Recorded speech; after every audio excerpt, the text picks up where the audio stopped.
ಕೆಮ್ಮ ಕಫ ಶೀತ ಆದಾಗ ನಮಗೆ ಗಂಟಲಿಗೆ ಏನಾದರೂ ಒಂದು ಲೇಹ ಬೇಕು ಅಂತ ಅನಿಸಿದಾಗ ಸೊ ಈ ಲೇಹ ಅಂತೂ ತುಂಬ ಚೆನ್ನಾಗಿರುತ್ತೆ. ಸೊ ಮೆಡಿಕಲಲ್ಲಿ ಚ್ಯವನ್ಪ್ರಾಶ್ ಅಂತ ಸಿಗುತ್ತೆ, ಅದೇ ರೀತಿಯಾಗಿ ಒಂದು ಆರೋಗ್ಯಕರ ಚೈ ಲೇಹ ಅಂತ ಹೇಳ್ಬೋದು. ಸೊ ಕ್ವಿಕ್ಕಾಗಿ ಹೇಗೆ ಮಾಡೋದು ಅನ್ನೋದನ್ನು ಇವತ್ತಿನ ಈ ವಿಡಿಯೋ ಶೇರ್ ಮಾಡ್ತಾ ಇದ್ದೀನಿ.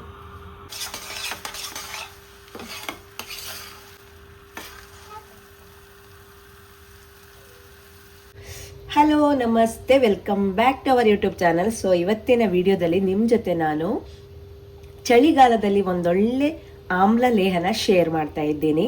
ಸೊ ಇಲ್ಲಿ ನಾನು ಬೆಟ್ಟದ ನೆಲ್ಲಿಕಾಯನ್ನು ತೆಗೆದುಕೊಂಡಿದ್ದೀನಿ, ಒಂದು 20ರಿಂದ 25 ನೆಲ್ಲಿಕಾಯನ್ನು ತೆಗೆದುಕೊಂಡಿದ್ದೀನಿ. ಸೊ ಇವಾಗ ಇದನ್ನು ವಾಶ್ ಮಾಡ್ಕೊಂಡು ಬಂದೆ. ಇವಾಗ ನಾನು ಇದರ ಲೇಹ ಹೇಗೆ ಮಾಡೋದು ಅನ್ನೋದನ್ನು ಇವತ್ತಿನ ಈ ವಿಡಿಯೋದಲ್ಲಿ ಶೇರ್ ಮಾಡ್ತಾ ಇದ್ದೀನಿ. ಬನ್ನಿ. ಇಲ್ಲಿ ದೊಡ್ಡ ದೊಡ್ಡ ಬೆಟ್ಟದ ನೆಲ್ಲಿಕಾಯಿ ಸಿಕ್ಕಿದೆ. ಸೊ ಮೊದಲಿಗೆ ಇದನ್ನು ಬಾಯ್ಲ್ ಮಾಡ್ಕೊಳ್ಬೇಕು.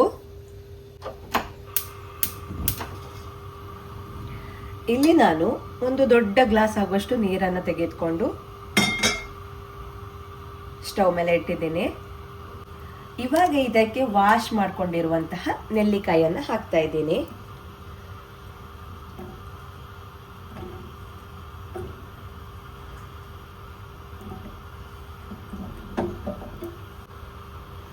ಇನ್ನು ನೆಲ್ಲಿಕಾಯಿ ಬೇಯಿಸಿದ ನೀರನ್ನು ಕೂಡ ವೇಸ್ಟ್ ಮಾಡಬಾರ್ದಂತ ಹೇಳಿ ಸೊ ಚೆನ್ನಾಗಿ ನೆಲ್ಲಿಕಾಯಿನೂ ಕೂಡ ವಾಶ್ ಮಾಡಿದ್ದೀನಿ, ಒಂದೊಳ್ಳೆ ನೀರನ್ನು ಕೂಡ ತೆಗೆದುಕೊಂಡಿದ್ದೀನಿ.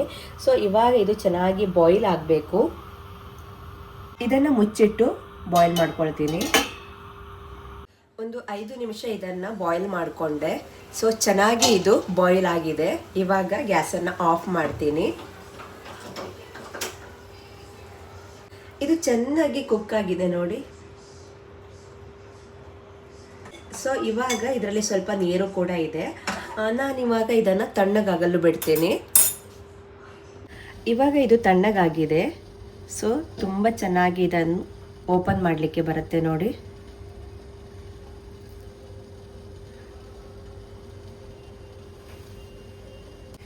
ಇವಾಗ ಎಲ್ಲದರ ಬೀಜವನ್ನು ತೆಗೆದು ನಾನು ಈ ರೀತಿ ಓಪನ್ ಮಾಡಿ ಇಟ್ಕೊಂಡಿದ್ದೀನಿ. ಇಷ್ಟೊಂದು ಆಗಿದೆ. ಸೊ ಹಾಗೆ ಬೇಯಿಸಿರುವಂತಹ ಈ ನೆಲ್ಲಿಕಾಯಿಯ ನೀರಿದೆಯಲ್ಲ, ಇದು ತುಂಬಾನೇ ಆರೋಗ್ಯಕರ. ಸೊ ಹಾಗಾಗಿ ಇದನ್ನು ವೇಸ್ಟ್ ಮಾಡುವಂತ ಅಗತ್ಯವಿಲ್ಲ. ಇವಾಗ ಮತ್ತೆ ಇದಕ್ಕೆ ನಾನು ಬೆಲ್ಲವನ್ನು ಹಾಕ್ತೀನಿ.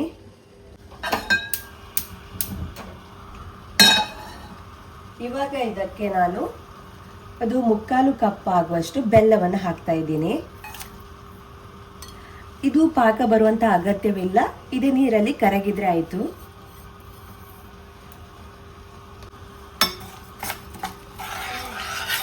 ಚೆನ್ನಾಗಿ ಇದನ್ನ ಕರಗಿಸಿಕೊಳ್ಳುತ್ತೀನಿ.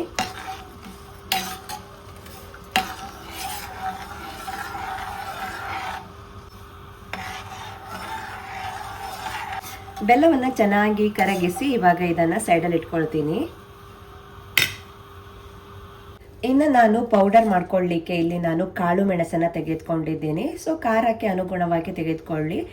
ಹಾಗೆ ಯಾಲಕ್ಕಿ, ಲವಂಗ, ಇನ್ನು ಇದು ಫ್ಲವರ್ ಮೊಗ್ಗು ಅಂತ ಹೇಳಿ ಸಿಗುತ್ತಲ್ವಾ, ಅದನ್ನು ತೆಗೆದುಕೊಂಡಿದ್ದೀನಿ ಫ್ಲೇವರ್ಗೋಸ್ಕರ. ಜೊತೆಗೆ ನಾನಿಲ್ಲಿ ಕೆಂಪು ಕಲ್ಲು ಸಕ್ಕರೆ ತೆಗೆದುಕೊಂಡಿದ್ದೀನಿ. ಇದು ಆಪ್ಷನಲ್, ಬೇಕಾದರೆ ತೆಗೆದುಕೊಳ್ಳಿ. ಇದು ಕಫ ಎಲ್ಲ ಆದಾಗ ತುಂಬ ಹೆಲ್ಪ್ ಮಾಡುತ್ತೆ. ಸೊ ಹಾಗಾಗಿ ಇವಿಷ್ಟನ್ನು ಇವಾಗ ನಾನು ಮಿಕ್ಸಿಯಲ್ಲಿ ಪೌಡರ್ ಮಾಡ್ಕೊಳ್ತೀನಿ. ಈ ರೀತಿ ಪೌಡರ್ ಮಾಡ್ಕೊಂಡಿದ್ದೀನಿ. ಇದೇ ಪೌಡರ್ಗೆ ಇವಾಗ ನಾನು ನೆಲ್ಲಿಕಾಯಿಯನ್ನು ಹಾಕಿ ಸ್ವಲ್ಪನೇ ನೆಲ್ಲಿಕಾಯಿಯನ್ನು ಹಾಕಿ ಗ್ರೈಂಡ್ ಮಾಡ್ಕೊಳ್ತೀನಿ. ಇವಿಷ್ಟು ಗ್ರೈಂಡ್ ಮಾಡ್ಕೋಬೇಕು.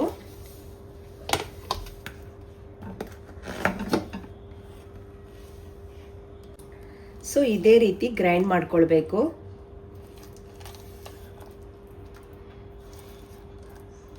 ಸೊ ನೋಡಿದ್ರಲ್ಲ, ಇದಿಷ್ಟನ್ನ ಗ್ರೈಂಡ್ ಮಾಡ್ಕೊಂಡು ಬಂದೆ. ಈ ರೀತಿಯಾಗಿತ್ತು. ಇವಾಗ ಕರಗಿಸಿ ಇಟ್ಕೊಂಡಿರುವಂತಹ ಬೆಲ್ಲವನ್ನ ಸೋಯಿಸ್ಕೊಳ್ತೀನಿ ಒಂದು ಪಾತ್ರೆಗೆ. ಬೆಲ್ಲದಲ್ಲಿ ಧೂಳು, ಕಲ್ಲು, ಮಣ್ಣು ಎಲ್ಲ ಇರುತ್ತಲ್ವ. ಸೊ ಹಾಗಾಗಿ ಈ ರೀತಿ ಸೋಯಿಸ್ಕೊಂಡ್ರೆ ತುಂಬ ಒಳ್ಳೆಯದು.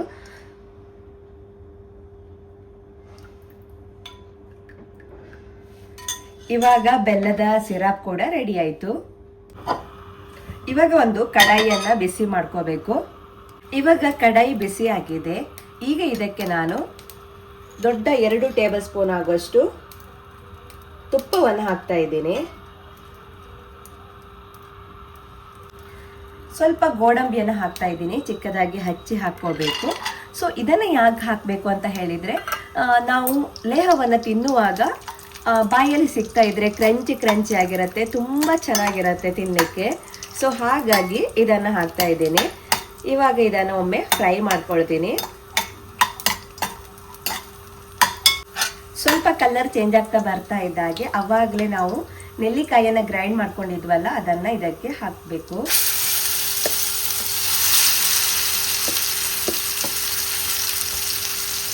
ಚೆನ್ನಾಗಿ ಇದನ್ನು ಫ್ರೈ ಮಾಡ್ಕೊಳ್ತೀನಿ.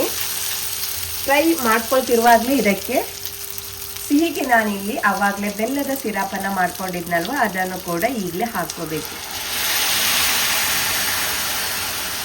ಇಷ್ಟು ಪ್ರೊಸೆಸ್ ಇರೋದು. ಇದನ್ನು ಚೆನ್ನಾಗಿ ನಾನು ಪಾಕ ಮಾಡ್ಕೊಳ್ತೀನಿ.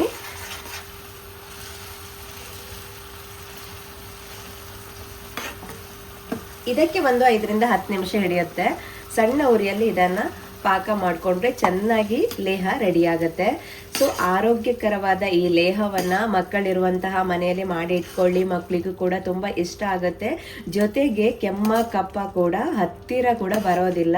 ಡೈಲಿ ಬೆಳಿಗ್ಗೆ ಅಥವಾ ರಾತ್ರಿ ಇದನ್ನು 1 ಟೇಬಲ್ ಸ್ಪೂನ್ ತಿನ್ನೋದ್ರಿಂದ ಆರೋಗ್ಯ ತುಂಬ ಚೆನ್ನಾಗಿರುತ್ತೆ. ಹಾಗೆ ಕೆಮ್ಮ ಕಪ್ಪಕ್ಕೆ ಇದು ರಾಮಬಾಣ. ಹಾಗೆ ಕೂದಲು ಕೂಡ ಅಷ್ಟೇ ತುಂಬ ಚೆನ್ನಾಗಿ ಗ್ರೋತ್ ಆಗುತ್ತೆ. ಎಲ್ಲರಿಗೂ ಗೊತ್ತಲ್ವಾ ಆಮ್ಲದಲ್ಲಿ ಎಷ್ಟೊಂದು ಔಷಧೀಯ ಗುಣಗಳಿದೆ ಅಂತ ಹೇಳಿ. ಸೊ ಅದೇ ರೀತಿಯಾಗಿ ಈ ರೀತಿ ರೆಸಿಪಿ ಎಲ್ಲ ಮನೆಯಲ್ಲೇ ನಾವು ರೆಡಿ ಮಾಡಿ ಇಟ್ಕೊಂಡ್ರೆ 15 ದಿನ ಕೂಡ ಕೆಡೋದಿಲ್ಲ. ಇನ್ನು ಜಾಸ್ತಿ ದಿನ ಬೇಕಾದರೆ ಇದನ್ನು ಫ್ರಿಜ್ಜಲ್ಲಿ ಕೂಡ ಸ್ಟೋರ್ ಮಾಡಿ ಇಟ್ಕೋಬಹುದು.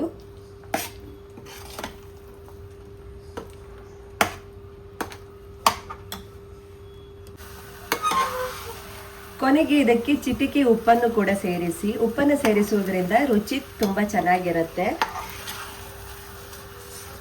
ನನ್ನ ಆ ಉಪ್ಪು ಹಾಕಿರುವಂತಹ ವಿಡಿಯೋ ಮಿಸ್ ಆಗಿತ್ತು. ಸೊ ಹಾಗಾಗಿ ಇದು ಚೆನ್ನಾಗಿ ಹಸಿ ವಾಸನೆ ಹೋಗೋ ತನಕ ಪಾಕ ಮಾಡ್ಕೋಬೇಕು.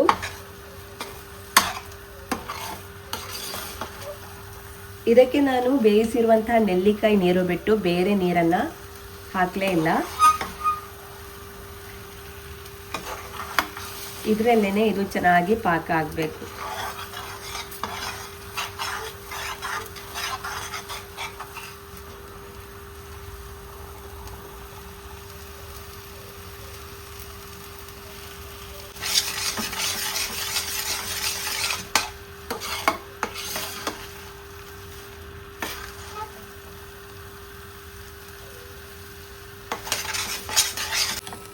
ಸೊ ನೋಡಿದ್ರಲ್ಲ ನೆಲ್ಲಿಕಾಯಿ ಲೇಹ ಹೇಗೆ ಮಾಡೋದು ಅಂತ ಹೇಳಿ. ಇವತ್ತಿನ ಈ ವಿಡಿಯೋ ನಿಮಗೇನಾದರೂ ಇಷ್ಟವಾದರೆ ಪ್ಲೀಸ್ ಲೈಕ್ ಮಾಡಿ, ನಿಮ್ಮ ಅನಿಸಿಕೆಯನ್ನು ತಪ್ಪದೆ ಕಮೆಂಟ್ ಬಾಕ್ಸಲ್ಲಿ ತಿಳಿಸಿ ಅಂತ ಹೇಳ್ತಾ ಮುಂದಿನ ಒಂದೊಳ್ಳೆ ರೆಸಿಪಿ ಜೊತೆ ಮತ್ತೆ ಸಿಗ್ತೀನಿ. ಅಲ್ಲಿ ತನಕ ಎಲ್ರಿಗೂ bye bye. Thanks for watching.